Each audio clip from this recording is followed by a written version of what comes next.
bachadondagi miyoma pastdan osilib tushib ham qolishi mumkin. O'zi miyoma bu уже norma emas. Ya'ni bachadon tug'ib bo'lgan ayolga ham kerak. O'zida biladi-ku klinik belgilarni. Og'riq bo'lganda kelishadi. Qon ko'p ketib qolgan, hayz buzilganda kelishadi. Bachadon olib tashlansa ayolda nima holatlar yuz beradi? Anomal qon ketishlar kuzatilishi mumkin. O'shaning uchun bu narsani обязательно lechение qilish kerak. Bolani erta tug'ilishiga sabab bo'lib qoladi. Ha, bachadonning ichiga o'sgan miyoma xavfli hisoblanadi. Endi o'zingiz o'ylab ko'ring-da, unaqa ayolga maqsad tug'ish-ku. 2 qat bo'ldi, 9 oydan keyin Kesirvadan keyingi og'riq to'g'risida o'ylamaydi. Kesirvadan keyingi og'riqni o'ylamaydi.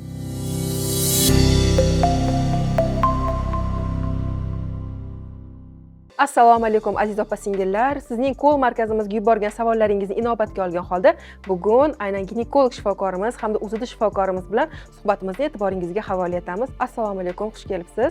Markazimizga bugungi kunda aynan kista, miyoma, endometrioz va boshqa ginekologik muammolardan ayollar murojaat qilishyapti. O'zi umuman olganda bachadonda miyoma qanday paydo bo'ladi? Bachadon miyomasi gormonal holatlar, irsiy moyillik, ortiqcha vaznni ko'payishi hozirgi holatda yoshargan kasalliklar turiga kiradi. Bachadon miyomasi bu mushak a'zodan o'sib chiqadigan xavfsiz o'simta turiga kiradi. U bachadonni egallashi, joylashuvi bo'yicha har xil holatlarda kuzatilishi mumkin. Ya'ni bachadon ichki qismiga o'sadigan va bachadonni o'zida bo'ladigan va tashqariga o'sadigan. Ya'ni submukoz, subsiroz va interstitsial joylashuviga qarab turib o'sib chiqadi. Bachadonni ichida paydo bo'ladigan bo'lsa, ayol homilador bo'lib qoldi deylik. Bunda homila bilan birga rivojlanadimi? Submukoz miyoma bo'ladigan bo'lsa, bu bachadonning ichiga o'sadigan miyoma hisoblanadi. U bilan agar o'lchami katta bo'ladigan bo'lsa, homilador bo'lishi o'zi qiyin bo'ladi. U tug'iladigan miyoma hisoblanadi. Ya'ni ayol hayz ko'rganda ko'p hayz keladi. Bachadondagi miyoma pastdan osilib tushib ham qolishi mumkin. Hattoki shunaqa holatlar bo'ladi, qizlarda miyoma bo'lib qolib, bu tug'ilib qolishi mumkin pastdan. Bu juda ham ayanchli holat hisoblanadi, chunki operatsiyada bachadonni olib tashlashgacha hattoki olib kelishi mumkin. Unaqa holatlar bo'lmasligi uchun ayollar tekshirib turiladi. Agar aytganingizda submukoz miyomasi bo'ladigan bo'lsa, homilador bo'lib qoladigan bo'lsa, bola bilan birga miyoma ham birga o'sishi mumkin. Bolani ezib qo'yishi mumkin. Vaqtidan oldin tug'ruv yoki nimadir asoratlar bilan ketishi mumkin. Bolani erta tug'ilishiga sabab bo'lib qoladi. Ha, bachadonning ichiga o'sgan miyoma xavfli hisoblanadi. Bachadonni o'zida, ya'ni interstitsial va tashqariga o'sgan subsiroz miyomalar xavfsiz hisoblanadi. Ular bilan homilador bo'lsa bo'ladi. Ularni olib tashlash kerak emas. Ularni davolash kerak, homilador bo'lish kerak, tug'ish kerak. O'zi bachadonda paydo bo'lishi bilan miyoma qancha paytda rivojlanadi, qancha paytda kattalashib o'zini borligini bildiradi. Boya aytganimizdek, bachadon miyomasi xavfsiz o'sma bo'lgani uchun uncha-muncha ayol sezmay qoladi. Miyomasi borligini bilmay qoladi. Tekshiruv, ultratovuv tekshiruvda to'satdan bilib qolishadi. Kichkinagina miyomangiz bor ekan yoki 3 ta 4 ta bolalagan miyoma bor ekan deb aytib qo'yishadi. Og'riq qachon bo'ladi? O'lchami katta bo'lsa va joylashgan joyiga qarab turib ayolda shikoyat bo'lsagina shunda bilishadi. Ya'ni hayz ko'p kelishidan qarab hayz ko'p kelishi mumkin, og'riq bo'lishi mumkin. Uni qaralmaydi. Oldin aytardi, yosh kattalarda miyomani kuzatamiz. Hozir yoshlarda ham og'riq bo'lyaptimi? Qorin bo'shlig'ida ayollar sohasida og'riq bo'lsa, hayz ko'p keladigan bo'lsa, ultratovuv qilish kerak, tekshirish kerak, ko'rish kerak, miyomasi bormi yo'qmi? Diyora, mana o'zida orqali tekshirasiz, ayollarimiz qabulingizga keladi. Miyomani davolash jarayonigacha qancha o'lchamda bo'lsa davolash imkoniyati kengroq bo'ladi. O'zi miyoma bu уже norma emas. Даже kichkinagina miyoma achak bo'ladigan bo'lsa, уже uni davolash kerak обязательно. Keyin boya aytganlaridagi submukozni, ya'ni ichiga o'sgan miyomalar bu faqat homiladorlik bo'lish uchun xavfli emas-da. Bu miyomalar qon ketishini olib kelishi mumkin. Shu ham juda ham katta xavf tug'diradi. Ayollarda anomal qon ketishlar kuzatilishi mumkin. O'shaning uchun bu narsani обязательно lechение qilish kerak. Sirdaryoga aynan markazimiz orqali murojaat qilgan ayolning uylariga borganimizda, ular bilan gaplashganimizda aytdiki, o'sha miyoma, bachadondagi miyoma katta bo'lib ketgan va hushidan ketish darajasigacha kelgan holat. Ya'ni ayol har 3 kunda hushidan ketib qolavergan, hayz siklida buzilishlar paydo bo'lgan, qon ko'p ketish hisobiga o'sha ayolda ko'riga juda ko'p murojaat qilishgan buyuruvchiga. Shunaqa holatlar o'zi bo'lishi mumkinmi? Juda ko'p uchraydi. Misol uchun miyomani o'lchamlari 5 santimetrdan oshadigan bo'lsa, atrofidagi a'zolarni ezishni boshlaydi va joylashgan joyiga qarab turib og'riq beradi. Agar aytganlaringizdek, hozir ichga qarab o'sgan bo'lsa, bu ayollar уже qon ketishga moyil bo'ladi. Qon shunaqa ko'p ketadiki, to'xtatib bo'lmaydi qonni, miyomani hisobiga. Hattoki shunaqa holatlar bo'lgan, bachadonni ham olib tashlashga to'g'ri keladi. Maqsad qonni to'xtatish bo'lib qoladi. Chunki miyoma vaqtida topilmagan, vaqtida davolanmagan. Shuning uchun agar qon ketadigan bo'lsa, uni tezroq qonni to'xtatish kerak va miyomani davosini hal qilish kerak bo'ladi. Ozgina aytib o'taman. Faqat mana shu ichiga o'sgan miyomalar xavfli degani emas. Faqat submukozni xavfli degani o'sgani emas. Bir xil paytlarda mioma tashqariga o'sgan bo'ladi. Есть subserozniy mioma, nanoshki deymiz, ya'ni u tashqariga bo'rtib o'sgan bo'ladi-da. Unaqa paytlarda тоже ekstreniy holatlar kuzatilishi mumkin. Перекрут яичника bo'lib qolishi mumkin. Atrofdagi a'zolarni ezib qo'yishi mumkin. Bu ham juda ham такой ekstreniy holatlarni kelib chiqaradi. Поэтому har qanaqa miomani davolash kerak. Shunda hozir mioma tasavvurim bo'yicha qattiq go'shtmi ezib qo'yadigan darajada bo'ladigan mushakdan tashkil topgan hosil hisoblanadi-da. Uni aytganlaridek tashqariga o'sgani ham xavfli. Qachonki oyoqchada bo'lsa. Faraz qiling, bitta oyoqchada go'shtchi. U buralib qoladigan bo'lsa, nekrozga uchraydigan bo'lsa, u chidab bo'lmaydigan og'riq beradi. Unaqa holatlarda operatsiya maslahat beriladi. Ayollari doimiy bachadonda og'riqqa chidab, o'sha miomani keyin davolatarman deb yurishini o'zi, demak, mioma boshlangandan boshlab harakat qilmaslikni o'zi xavfli hisoblanadi, to'g'rimi? Bu oldin olgan yaxshi. Agar har 6 oyda ginekolog ko'rigiga kirmasa ham ultratovushdan o'tib tursa, kichkinagina paydo bo'layotgan mioma bu signal. Sizda gormonal buzilish bor. Nimadir sabab shuni olib kelyapti. Estradiol gormoni oshib ketishi, progesteron gormoni tushib ketishi miomalar o'sib kelishiga olib keladi. Qarabsizki, agar bu ayol befarqlik qilsa, 1 yildan keyin miomani o'sganini yoki bolalaganini ko'radi. Bugungi kunda o'sha markazimizda bilasiz, ayollar aynan kista, mioma va boshqa ginekologik muammolar uchun svechalar ishlab chiqaryapmiz va aynan o'sha svechalarimiz bilan ayollar bugungi kunda operatsiyagacha borishmasdan bemalol o'sha davolanish imkoniyatiga ega bo'lishmoqda. Shu o'rinda aytib o'tishim kerakki, demak, operatsiyagacha bormasdan turib bemalol vaqtida davolansa, mioma oldini olish mumkin va bemalol bachadondan chiqarib yuborish mumkin, to'g'rimi, miomani? Mioma so'rilib ketmaydi, chiqib ketmaydi, faqatgina maqsadga qaraladi. Misol uchun, ayol hali yosh, hali tug'magan. Agar uni operatsiya qiladigan bo'lsangiz, kichkina tugunni olib tashlasangiz ham qon ketishidan bachadonni olib tashlash mumkin. Endi o'zingiz o'ylab ko'ring-da, unaqa ayolga maqsad tug'ish-ku. Iloji boricha siz uni davolashingiz kerak. Hozir reproduktologiyada shunaqa qonun chiqqan yangi. Oldin kichkina miomani ham olib tashlash kerak, keyin homilador bo'lishga harakat qilish kerak deyiladi. Hozir esa davolash kerak. Hozir juda ham ko'p batli bor, davolasa bo'ladi. Birinchi o'rinda organizmni to'g'irlash kerak. Ya'ni nimadir sababdan kelib chiqdi-ku, shuni to'g'irlab turib, kerakli bo'ladigan muolajani qiladigan bo'lsangiz, juda ham ko'p miomalar so'rilib ketgani ham bo'lgan. Homiladorlikka to'sqinlik qilmagani ham bo'lgan. Nargiz opa, agar mioma so'rilmasa yoki operatsiya qilib olib tashlamaslik kerak bo'lsa, uni davolaganiga qanaqa holat yo'q bo'ladi o'zi? Mana misol uchun, agar submukoz mioma bo'lsa, aytganimiz, ichiga qarab o'sgan bo'lsa, uni gastroskopiya usuli bilan ichkaridan kirib olib tashlanadi. Chunki u qonab turadi, ayol tug'ish niyati bo'lsa. Agar ayol homilador bo'lish niyati yo'q bo'lsa, u ayol davolanadi va ichiga davolovchi Mirena spiral qo'yib qo'yiladi. Ichkaridan 3 yilgacha davolab turadigan spiral qo'yiladi. Aytganimizdek, sizga kelgan bemorni holatiga qarab turib, u qiz bolami, turmushga chiqqanmi, maqsadiga qarab turib davo qilinadi. Lekin hozir birinchi o'rinda davo turadi. Operatsiyadan oldin davo turadi. Hozir a'zolar saqlanib qolish birinchi o'rinda turadi. Ya'ni bachadon tug'ib bo'lgan ayolga ham kerak. Misol uchun 5 tasini tuqqan, unda mioma bor. Lekin u ayol 50 dan keyin ham yashash kerak-ku. Bu a'zo har doim kerak. Qo'pol qilib aytganda, bu ayolning ikkinchi yuragi hisoblanadi. Shuning uchun bu a'zo iloji boricha buni davolashga harakat qilish. Doim ta'kidlaymiz, o'sha bachadon ayolning ikkinchi yuragi. Uni agarda ayolda stress bo'ladigan bo'lsa, barcha og'irlikni bachadon o'zini bo'yniga olish kerak bo'ladi. Ya'ni, meni o'zimni xo'jayinim qiynalmasin, o'zim uni o'rniga qiyinchiliklarni olaman deb kista bo'ladi, mioma bo'ladi. Hamma o'sha og'irliklar bachadonga tushishni boshlaydi-da. Lekin ayol qancha organizm signal bersa ham davolanishga harakat qilmayotgan, lekin operatsiyaga borib, o'sha bachadonni oldirib, taktub bilan oldirib tashlayotgan ayollarni kuzatyapmiz bugungi kunda. Bachadon olib tashlansa, ayolda nima holatlar yuz beradi? Juda chiroyli savol beruvdingiz. Shu savolingizdan kutgan edim, haqiqatda bilasizmi? Bachadonni shunaqa holatlar bo'lgan, o'zim ham tanishim, menga yetmasdan oldirib tashlaganlar. Ularda miomani shu qisadigan, shu ezib turadigan turi bo'lganda, davo qilishmaganda, davo vaqt ketadi deyishganda, sraz olib tashlashgan. O'ylashganki, a'zo ketdi, muammo ketdi. Kechirasiz, uni olib tashlagandan keyin boshqa muammolar kelib chiqadi. Nimaga? Ayol qariydi.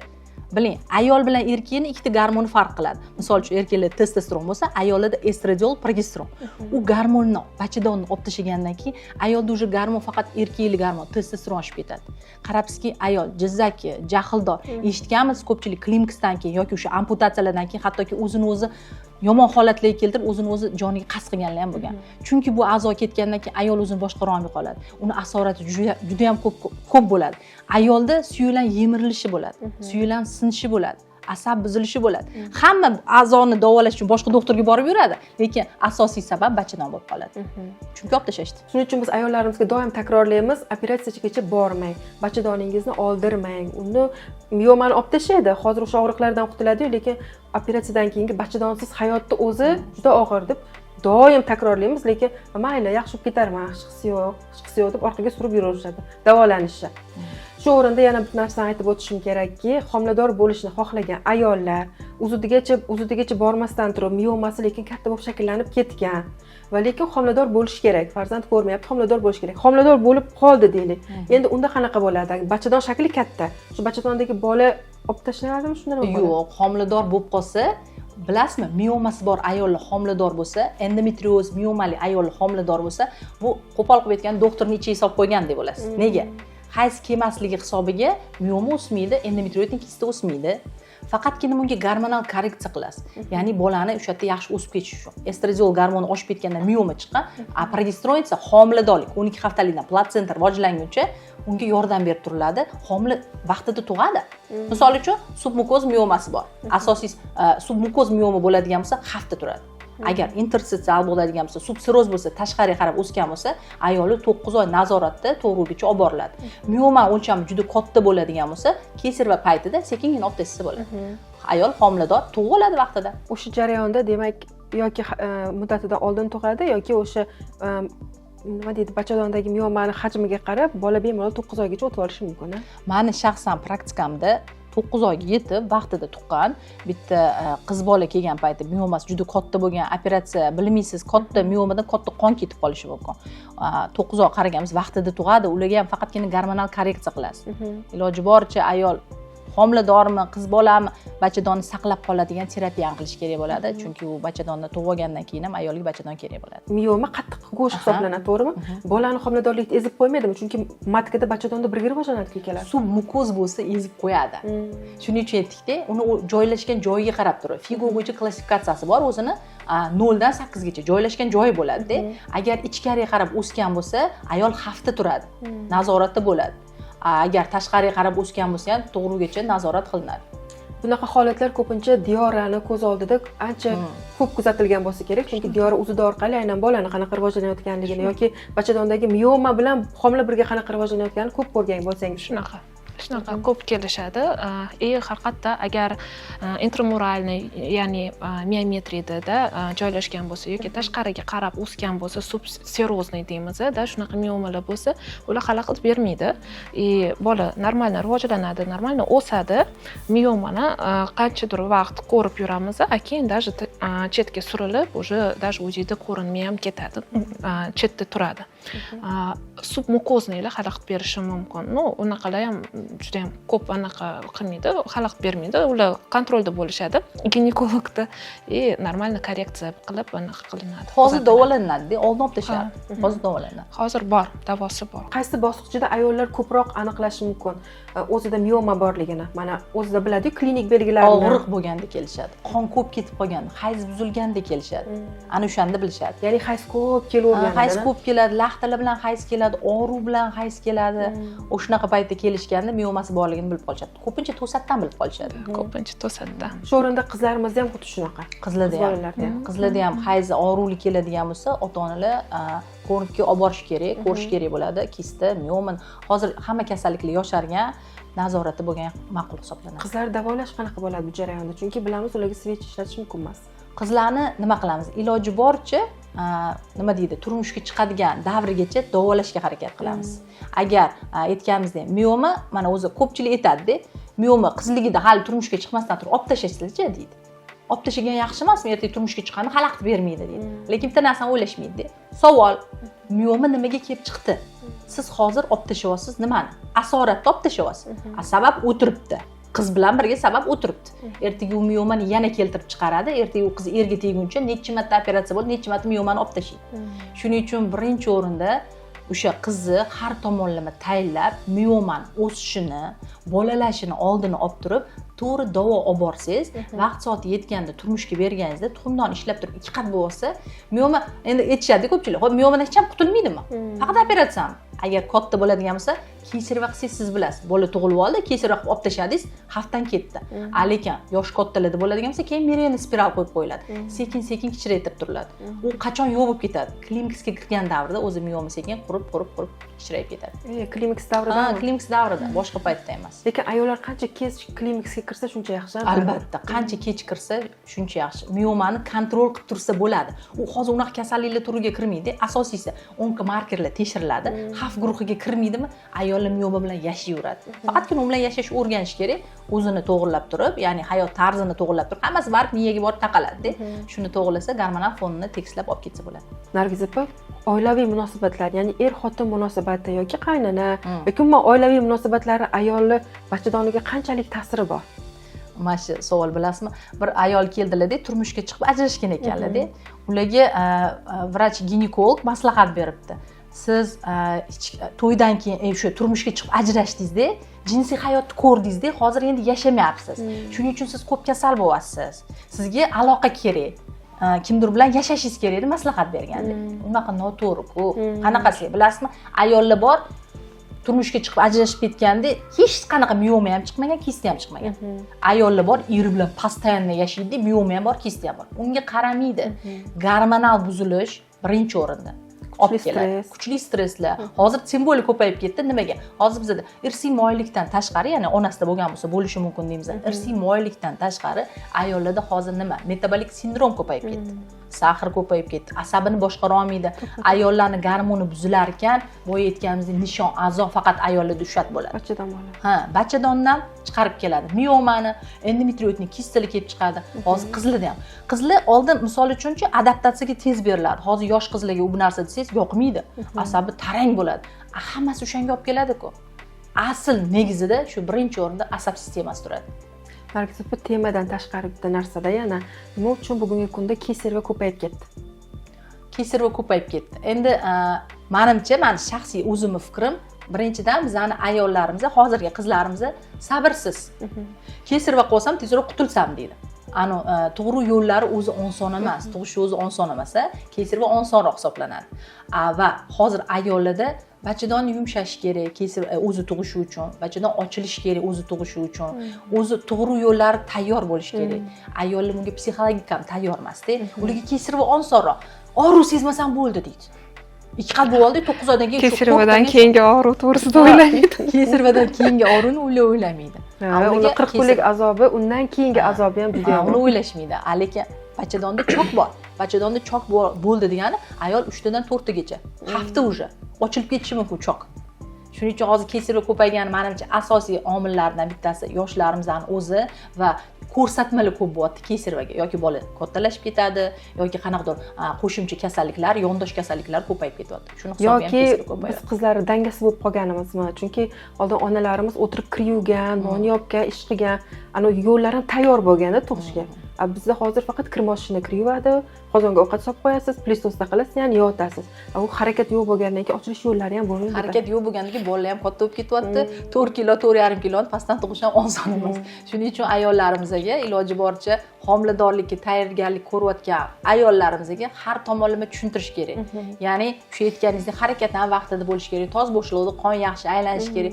Vaqt soati bilan eslama tug'ib olish uchun 2 xat bo'lishdan oldin harakat qilish kerak. Ana shunda kesarvadan oldin o'z tug'ib oladi. Hamma vrach ham kesarva qilishni xohlamaydi. Ko'pchilik aytadi-da, doktorlarga VGD tomoni kesarva deydi. Yo, bemor tomonidan shunaqa bo'lib qoldi.